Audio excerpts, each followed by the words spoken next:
In this example, we're told a medication label reads, the usual dosage is 20 milligrams per kilogram for each dose. We need to calculate the number of milligrams that we would administer to individuals weighing 18 kilograms, 32.4 kilograms, and 268 pounds. Now, a question you might be asking is, why do we need to do this? Why are there instructions that are telling us 20 milligrams per kilogram?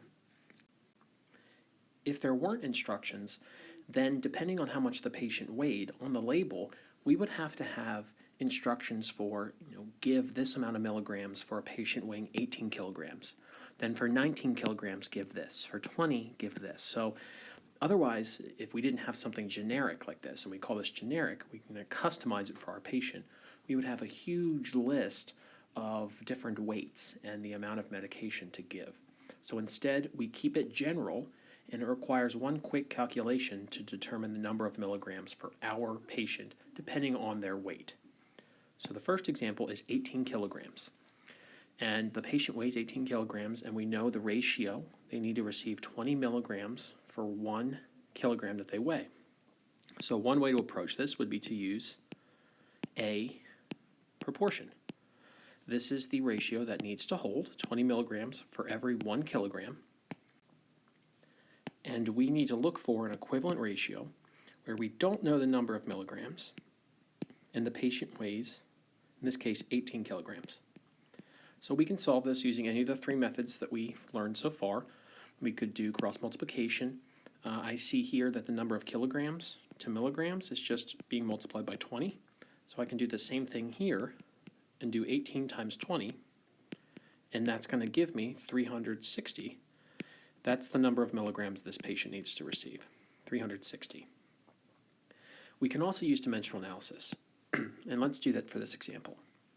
The patient now weighs 32.4 kilograms. So how much is this patient going to receive? We know it's going to be different than 360 because it's a different weight. So what we can do is start with this ratio here of 20 milligrams per kilogram. So that's what I'm going to do. I'm going to write my 20 milligrams per kilogram.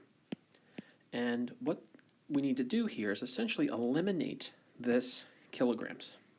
And just like with dimensional analysis, if we can multiply by the number of kilograms, in this case 32.4, we see here that the kilograms would cancel and I would be left with just milligrams.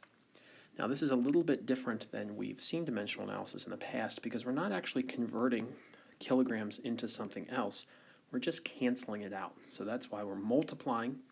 The unit of kilograms cancels with the unit of kilograms, and we're left with just milligrams.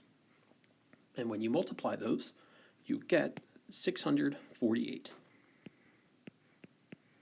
That's in milligrams. Finally, we have 268 pounds.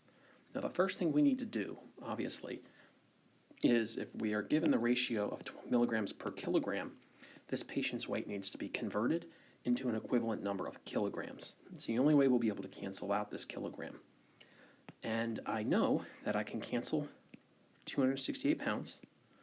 I know that if I divide by 2.2, I will get an equivalent number of kilograms, and that's just because of the dimensional analysis. So you're going to be doing this quite a bit, and I'm okay if you just want to do 268 divided by 2.2 on the side.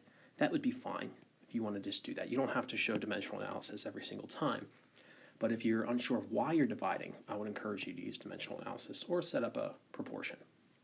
So in our calculator, if you do 268 divided by 2.2, we get approximately, and we're going to round this to the tenths place, 121.8 kilograms. So we've converted 268 pounds into an equivalent number of kilograms.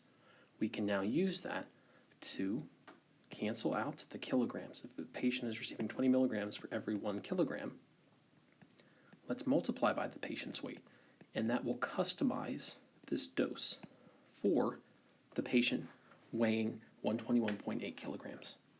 And when you multiply that, you get 2,436. So again, this module is going to focus on calculations based on the patient's weight, and the amount of drug that they're going to be receiving is going to be dependent on their weight. And the reason why we have this generic form is so that on the label, we can just list this 20 milligrams per kilogram, and we don't have to list out every single possibility for patients weighing various amounts.